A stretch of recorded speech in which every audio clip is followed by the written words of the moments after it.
I don't know what episode this is, but I know we gotta wrap this up. The sun is coming out. My winter shade is coming through. Like, I took my first trip of the year last week and I went down a shade. I will be back outside very shortly. Sorry, y'all. Well, not sorry, because I'll just be putting out more vlogs and I'll still do my travel school, of course. I'm being sarcastic, but we got our flights, we got our hotels. The next step, we need to know what we need to get on these planes. And I know this one be beating y'all down because I see y'all in the airport fighting for your life, and I hate that for you. So I'm not gonna touch upon all of it in this video, but we're just gonna start with like visas and how to search for what visas and vaccinations. Visas and vaccinations, because I don't know, I feel like you guys struggle with this a lot. I will hear people cursing out airport employees about visas and what's required to travel. So that's what we're gonna stick to. For starters, your method of searching. I don't know, I know the girls like to tussle over their lovely TikTok, but I do not know why people look up flight requirements, country entering requirements on TikTok. That is insane to me. Even this video, even as I'm talking about this stuff on YouTube, you should never take anything I say at face value. You should listen to what a person is saying, like me, for example, and then go fact check it on a reputable website. Using TikTok as your source of info, using Instagram as your sole source of info, using YouTube as your sole source of info is crazy. There's primary, there's secondary, and tertiary resources that you should use when you're like verifying stuff. So when you're trying to figure out what you're going to need to enter into a country, you want to go to government websites. They are the most up to date and they're also the most accurate. If you see something on TikTok, especially if the video is old, you want to be able to fact check it, and you should know how to fact check it. I don't understand how people just show up to the airport without doing some sort of research. I guess it's a blessing that people ask me about travel, but there's no reason why you should be asking me how much your luggage should weigh when going to the airport. Girl, you should be looking on your airline websites to know like what is required. And granted, airlines have gotten a lot better with like explaining these things. Like they will kind of say to you based on like your destination that you might need X, Y, and Z, kind of hinting that you should go on another website and look for what you might need. I remember when I was traveling during COVID, when people were like losing their jobs over vaccinations and stuff like that. I think it was like 2021 where like, there were still restrictions, some were loose. But I was like, you know what? Ask my friend, has she got her COVID like test? And she was like, no, I didn't know I needed that. What do you mean? What do you mean? People have lost their jobs over COVID testing and COVID vaccinations. Of course, to travel, you might need something of the sort. But I don't want to digress. I'm going to show you like the different websites I use and, primary resources. After you look up your flight, your projected flight, a hotel that you're interested in, they have the dates available, their flights that you like, layover is something that you would be interested in. You want to see like what is required, and not just for your destination, but for your layover as well. You want to see if there's any vaccination requirements. You want to see like what the visa requirements are, if any. I know as an American with a blue passport, we are very privileged. Over 150 countries, we don't need a visa for at least the first 90 to 180 days. I know in recent times we put in like travel authorization, so that's another thing. But we typically don't have to apply for a lot of visas. But there are countries that you do need visas, even if it's not your destination. Like I talked about in one video, some countries have transitional visas. That means you won't be able to board your flight to your destination if you don't have a transitional visa for your layover, even if you're not leaving the airport. India is that repeat offender. So even if you're not US based and you're watching this video, it still might be helpful. Vaccinations, you're pretty much going to find, the same resources in the same location that you're going to find visa requirements. And when you are searching, you want to make sure that you're searching based on the country that you are departing from. There's also certain requirements if you are departing from, say, the US and then you stay in another country for like 30 to 90 days, your visa requirements might change. You also have to be mindful of visa requirements if you're booking like one-way flights. It could get a little complex, but I am not going to kind of get into the nitty-gritty in this video. This is just like the basics: how to search for your visa requirements, finding the right sites to apply to, because a common thing, especially when people are desperate, again, being US based is a privilege to not really need a visa for a lot of countries, but there are a lot of third parties that will give people false hope or fake promises of guaranteed visas. And, people will invest a lot of money into that, just for the hopes of being able to get out of their country, especially if there's war going on, like extreme poverty, things of that nature. So you really have to be careful with sites that you look at and you book through, because there are a lot of scammers out there. And yes, even federal websites. I went to Nigeria last year for a wedding, and my friend, she was looking to get a visa. On the federal website, they had a list of like approved vendors to file your visa for. She filed with them, paid their money, and they ran off on her. Like, they said that their office is closed. So you really have to double and triple check these websites, these people that you're working with, because you never know. Things can change so abruptly at any time.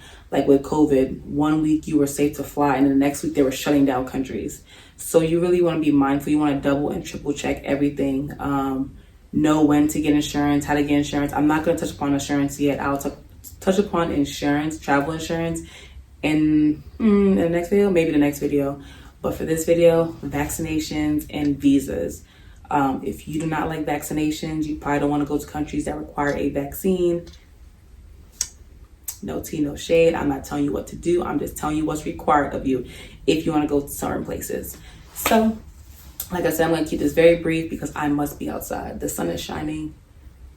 Weather is getting warmer. So I'm going to show you a few sites, and peace out. I chose these because they have different variations of insanity. Kenya is mild, China is for sure medium, and Nigeria is just absolute insanity. I just feel like some of the requirements are just extreme. So we're going to start off with the mild, and that's Kenya. Recently they switched to like an electronic travel authorization system. It's similar to a visa, but just pretty much like a document that says, you're approved to travel. It's really simple. It requires a lot less than your standard visa. And I think a lot of countries have been adopting this lately, especially for US travelers, since they don't require a visa for us for like the first 180 days. And if you see how I pointed out the .gov, that's also an indicator of the type of site that you want to use. When you're looking for government websites, you want to look for ones that say .gov, and a lot of them will say it. So this is just the U.S. government website. It shows the travel advisories. I'm not going to touch upon that really, because I largely ignore them because I think the U.S. is the most chaotic place in the world. So there's that. And the quick facts just show you like what you may need. Of course, you have to do your own research to see what more there is to it. But in general, a lot of these are going to say like 6 months passport, 2 blank pages to stamp. It tells you whether a visa is required. And this is where you're going to find out what vaccinations are required, if any. And then all of the countries have the site, like the entry, exit, and visa requirements. And it's important to read through this. Usually the links that they put there are vetted. I know I went to Kenya last year, and I remember it looked different from when I went. So yes, they do update this and I wouldn't say in real time, but it's pretty accurate most of the time. But again, make sure you do your due diligence and double check every site to make sure the information is accurate and up to date. All right, so I'm going to click on the external link that goes to the ETA site. And if you look at the link, it also has the .gov, but that's Kenya's version, the .gl. And it also says the country code. So that's how you also know it's valid. Another way to check that these links that you're clicking on are valid. So this is the site. It's pretty simple. I'm actually going to go through like most of the application up until the point where they ask me to upload, just so you can see like what they're requiring of you. Usually when I'm like looking for where I'm going to travel to, I look at their visa and their ETA requirements to see like how long it takes, especially if I'm trying to do like an impromptu trip because I want to make sure that I have enough time to get these documents, and also how much is required of me, because sometimes I just don't want to do all this. So I might choose a country that, doesn't require a visa or is much simpler. So here you just see me going through the different steps. Of course, I'm in the United States again, and this is kind of the information that you need. And as you travel more, you'll notice most of these things require the same thing. So I typically keep a passport photo, a digital copy, and at least 2 to 3 physical copies in case I need them, depending on where I'm going. That helps so that if I'm, again, booking a last minute trip, I don't have to run around with the chicken without my head to find these documents, and it ends up working really well for me. Next up is China. I rated China as medium insanity, and that's mainly because of the political climate with the United States. Surprisingly, their visa steps are not that bad compared to the absolutely insane Nigeria visa process. But they've also made their visa requirements a little less strict than it was before. It used to be very hard, to get into China. But again, we're going to use the same site. Like I said, each country has their own page on the US site. And again, the 6 months passports, 2 pages, visa requirements. And then if you have to really go through the entry, exit, and visa requirements, because they have really particular things and components of their visa process, they might arrest you. So please get together. And again, there goes that .gov and the China CN link, so it's also a government website and not just a .com that somebody created. You see what I'm talking about with China? Why do you have to act like that? Just get your act together. All right, so this is a site, and again, with these sites, when they're in a different language, I kind of double and triple check, because I don't want to put my information in a site and they use it for some other means. It's never happened to me, but you never know. So I'm just looking through the site. This is me just getting familiar with the site and just showing you what it may look like and how different things may come up. So then you're going to go into consulate services. The consulate services is pretty much like the embassy and where you'll find your visa information. So you're going to look for the visa application. And I'm not going to go through all of them, but just, the requirements and procedures for visa applications, because that is what we're talking about in this video. And it was last updated in December 2024. If you have time and you really want to be heavily educated, just go through the rest of the documents. So this is just showing you what may be required. Again, I go through this first before I apply so that there is no surprises. And yeah, that's a component of certain visas. Before you can apply for a visa, you have to book your hotel and your flight. There are ways around it. I'm not going to get into it in this video, but there are ways around it to still be able to apply for a visa without risking losing your money on your flight and your hotel. So again, I'm going to go through the visa application. I want it in English, and I'm in North America. And then I'm going to go to the embassy that's closest to me, which is New York. And this just shows you, some of the different rules and things to look out for when you're starting your application. Also, again, applying for a visa doesn't mean you'll be approved. So that's what I mean by losing flight and hotel money. You got to be real careful with that. And their application is pretty straightforward. Of course, with China's visa, you need to go into their embassy for certain things. So you fill out an initial application, they review it, and I believe that China's visa gets stamped into your passport. I'm not 100% sure, but usually the countries that require a visa appointment, they usually put the visa inside of your passport and it's not delivered to you electronically. For our grand finale, we have Nigeria, who is the most insane of the three. I mean, they're not insane, but their visa process can be pretty chaotic. So you really have to tread lightly. And in my opinion, if you're going to Nigeria, you should definitely ask for the assistance of another Nigerian because they like to play games. So again, we're going to go to the U.S. Department of Travel site. And this is going to show you, again, the same site, level 3 reconsider travel. Again, I ignore these, but I will address that another time. Same thing. You need a 6-month passport. And again, another blank page for them to stamp it. Nigeria is one of those countries that are pretty strict. And I know in the US, sometimes people's passports are altered to have like different genders and stuff like that. So be mindful of that. Of course, you see the vaccination requirements up there, and they're going to get more into that. So they like a visa on arrival. I usually avoid visa on arrival in a lot of countries because some countries are corrupt and it's just a way for them to get more money out of you. So I want to be pretty much settled with like visas and stuff like that before I land in a country, unless it's one of these countries that are like very tourist heavy, so they're used to doing multiple and lots of visas on arrival. So again, we're going to go to the site. I'm going to show you, since this one has like vaccination requirements, I'm going to show you how to look for, the public health precautions and what you may feel like you would need. For Nigeria, although it says these vaccinations are required, they don't really specify too openly that is for countries that struggle with this. So for like yellow fever, they want you to be vaccinated if you're coming from a country that currently has high levels of yellow fever cases. So that's why I said in the intro, if you're staying in a country for like say an extended amount of time before you go to Nigeria or another country with these vaccine requirements, you may need to get a vaccine, as opposed if you're coming straight from the US or another country that doesn't really have a high level of yellow fever cases.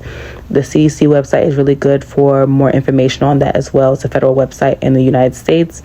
They're also very big with getting out COVID information. So that's kind of like where you want to focus your search. And again, you don't want to just be jabbing yourself up with all these vaccines. So make sure you know what you're talking about.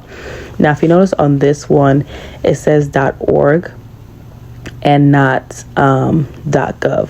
So you want to do your due diligence.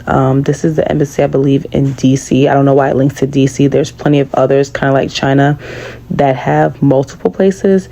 So we're going to kind of have to play around with the site a little bit. So you see the .org kind of has like general information about the visa, but when you scroll down, you see that where you want to go for the actual visa application, you see that it also has that .gov and the NG for Nigeria. So that's why you want to pay attention to which site you're on, because some of these pages can link to third-party sites that are not where you're supposed to be. So you want to click on the links with .gov. And of course, I'm going to do my best to show you as much of the application as possible. Again, the Nigerian visa process is a little complex. I know as of maybe like 2 years ago, and here they go, something went wrong. 2 years ago, you no longer had to do an interview. Now you don't need an interview, but you still need to go in the office and they do like biometrics and stuff like that. I forgot. You actually have to log in to do your visa, so I can't really show you the application, and I'm not 100%. I'm pretty sure they have like a PDF of it, but I really don't feel like looking for it at the moment. I'm just trying to show you the basics. And it shows you like the cost of the visa. So if you want to travel somewhere, you're like, okay, the visa cost is too much, find another country. Typically for every country, they have different types of visas, but for this video, I'm only doing tourist visa. This is not a work video, business, any of that. This is tourist visas. And you see like some of the requirements for Nigeria is kind of crazy. So you need a letter of invitation from the host. You need the data page of the host's passport. So you can't really just make up a letter. You now need a data page. You need a hotel reservation and your airline return ticket. I guess they want to make sure you are going back. There are ways around this. I don't think I will touch upon that in the video, but there are ways around this so that you don't lose money in this process, but you still can support your evidence in your visa application, because getting a hotel and a flight and then they denying you a visa is insane. But again, I think the US has a crazy visa process, so I guess they are returning the energy, so I can't really be mad. So that's enough of that. I'm really going to try to focus on trying to find vaccine information. The only reason why I'm trying to do due diligence is for this video. I know as a U.S. citizen, you don't need these vaccines, but it's very hard to find the concrete proof online without going through multiple sources. You kind of have to like read in like great detail to see like what they say. So I'm just Googling vaccine requirements for Nigeria. And, there's a Center for CDC website and different third-party websites, but I'm looking for something that is more concrete with a .gov type of thing. So one of the top sites for looking at vaccine requirements is like the CDC website. They're pretty good at updating any public health measures.